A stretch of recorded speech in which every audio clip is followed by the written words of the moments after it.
Κλέβει ο Τζιμπούρ. Πάνω στην πίεση στο Μαϊστόροβιτς που είναι πιο αργός από τον Αλγερινό.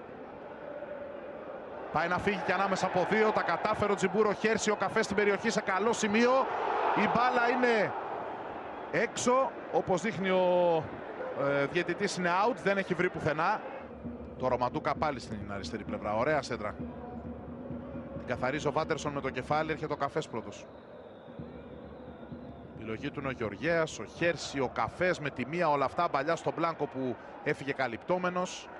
Δεν μπορεί όμως να βρει χώρο. Τώρα η σέντρα στην περιοχή. Ο Τζιμπούρ, καταπληκτικό γκολ από τον Αλγερινό που είναι σε σούπερ φόρμα και κάνει το 1-0 στο 23ο λεπτό. Μόλις το είχαμε αγγίξει. Ο Τζιμπούρ που δείχνει και τη φανέλα με το όνομά του στους φίλους της ΑΕΚ, αυτό το καταπληκτικό γκολ που πετυχαίνει. Για να δούμε το κόρνερ. Μαϊστόροβιτς η κεφαλιά, τεράστια ευκαιρία από τον Μπλάνκο που κάνει την προβολή.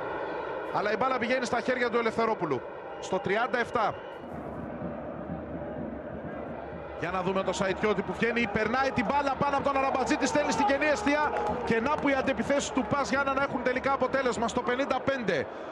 Μία από αυτές που έχουν εκδηλώσει σε όλο το παιχνίδι για νιώτες και είναι πολλές, δεν κατέληγαν σε ευκαιρία διότι δεν προλάβαινε ο Σαϊτιώτης που βλέπετε εδώ να πανηγυρίζει στην αγκαλιά του Νίκο Αναστόπουλου.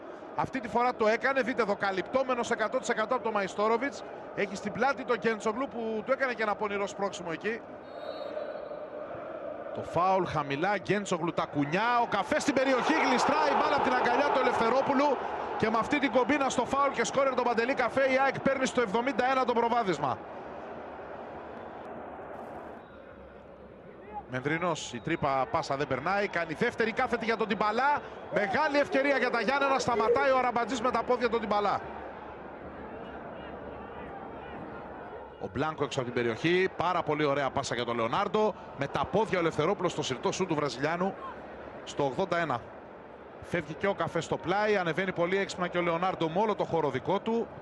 Η σέντρα στην περιοχή περνάει από τον Τζιμπούρ, αλλά είναι από πίσω μόνος του. Ο Καφές χάνει τεράστια ευκαιρία για το τρίτο γκολ. Παντελής Καφές και δεύτερο προσωπικό θα ήταν. Μάκος στη βολίδα, διώχνει ο Ελευθερόπουλος, καταπληκτική επέμβαση σε κόρνερ. Το λαγό για τον Καράμπελα που σεντράρει ο Τζιμπούρ, είναι μόνος του, πιάνει αέρα.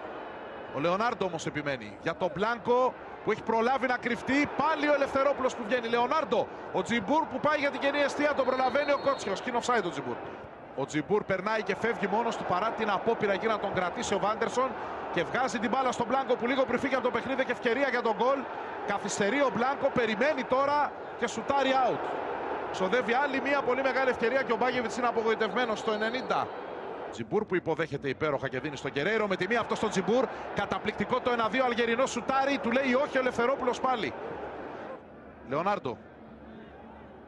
Ο Καφές, το τακουνάκι για τον Καφέ που πλασάρει και αυτό είναι το 3-1 για την ΑΕΚ. Εδώ τελειώνει το παιχνίδι από την εναλλαγή του Καφέ με τον Λαγό. Χρειάστηκε να φτιάξει η ΑΕΚ 3-4 τέτα για να φτάσει τελικά στο 3-1 και να κλειδώσει το παιχνίδι.